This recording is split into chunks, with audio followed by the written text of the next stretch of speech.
Hello guys, welcome to the sixth video of our Python playlist, and in this video we will discuss multiple value storing variables in Python and specifically lists. So for that, let me open my Python idle. Here you go. So basically in Python there are multiple types of variables which can store multiple data at once. Specifically, we will discuss list in this video.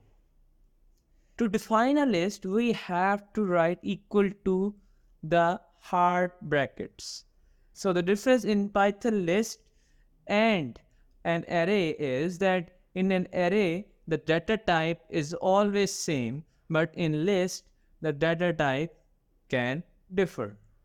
So if I want to give some values, so I can write here Johnson, Smith,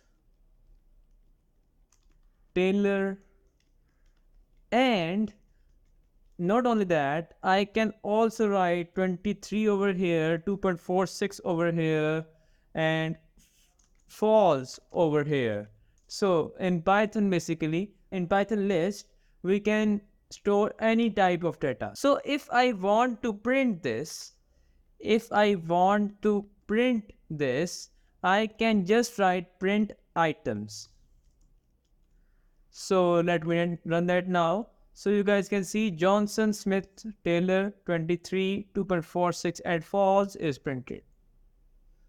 Now if I want to see that what are the total number of values inside this list.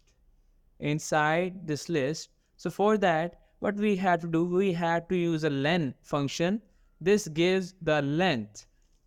And here we have to close the brackets. So basically the len and items inside this means that it will give us the length of this list. So if I run this now again, so it will return 6. Let me verify that. Let me print only items again, and we will surely verify that either there are 6 values or not. So Johnson, Smith, Taylor, 23, 2.46 false. There are 6 values. So this is the working of len function. Python, basically the list in Python allows duplication of values also. So if I want to write here Johnson, so I can write and it will show both of the values. Here you can see Johnson is written in the first index and Johnson is also written in the last index. Remember, Python follows base index 0. So this means that Johnson is at 0th index position, Smith is at first index position, and so on to Johnson is at 6th index position. Alright, so now the first thing is that we can enter values in list. How we can do so? We have to write, there are some functions. So the first function we can use is adding values. So the first function is append. So what we have to do, we have to write items dot append, and here I can write 66. And if I want to run this now, and so the 66, the value 66 will be entered after Johnson. It means it will become the last index position. The append function basically adds something at the last possible area or last possible position. So here you can see 66 is entered after Johnson. Now, if I want to enter a value in between somewhere, for example, in the second position means in where it is written Taylor. So what I can do, I can write here items dot insert, and in the index position 2, I want to enter CODEMOSAIC. And if I will print this, so here you guys can see that on the index position 2, CODEMOSAIC is written, but Taylor 23, 2.46, false, Johnson and 66 place has been shifted towards right. It means that Taylor was previously at index position 2, now it is at 3, and 23 was at index position 3, it is now at 4, and so on with the rest of the values at the right side. So now the other thing is that how to basically get a specific value. So I can write get values over here. For that, what we can do, we can just print items, and here in the hard brackets we can write 4, for example. This will give us the value stored in the 4th index position. So basically in the 4th index position, if I am not wrong, 23 would have been stored. So if I run this, so you can see 23 is printed.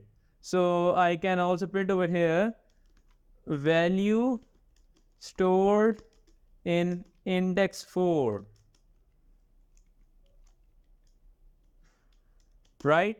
Now, the other thing is that what if I want to get the last value? We don't know what would be the last index position. So for that, what we can do, I should comment last over here, last value basically. So we have to print value stored. I must copy this. And here value stored in last index, and here I have to write -1. -1 basically means the last index. So if I will run this now, so here you can see value stored in last index 66.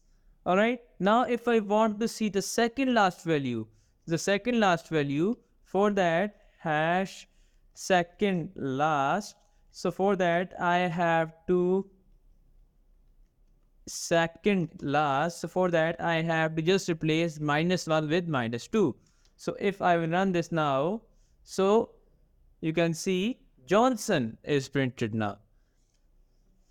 What if I want to see some range of values? For example, I want to see first 3 values. I want to see first 4 values.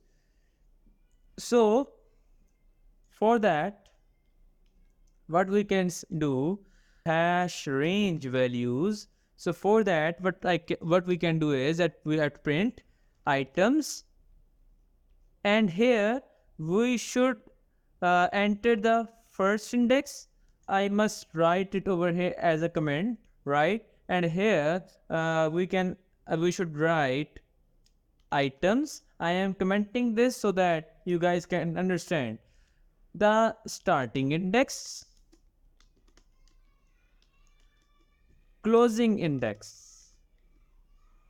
And the important thing here is that starting index will be included, but ending will not. Closing index will not. So if I run this, I should write items, and here bracket close, and here if I write 2 to 6, this means second value, third value, fourth value, fifth value, but not sixth value will be printed. So let me run this. Now let me see. Johnson is index position 0. Smith is at index position 1. CODEMOSAIC is at index position 2, which is printed. Taylor at index position 3. 23 is at index position 4. 2.46 is at index position 5. So this is how it is printing. Now if I want to see the values which are after a specific value. For example, after the index 3, what are the values? So for that, hash after index all values. So what we can do is we have to print items, and here I will just write the index from which the values must start, and here I must enter nothing. What this will do, this will go till the last value. Third value will also be included. This means that if I run this now, so Taylor was at third index, and you guys can see that before Taylor, this means Johnson and Smith is not printing. So if I want to see the last three values, for example, so for that, what we can do, we have to write last some values. So for that, what I have to do, I have write items, and here I will write -3 colon -1. This means it will start from the -3 index, and it will be showing till -1, and -1 will not be included in this case. So I hope you guys got the concept for adding and printing values from the list, and that's all for today. So in the next video we will be further discussing lists. So see you guys until the next video. Take care. Goodbye.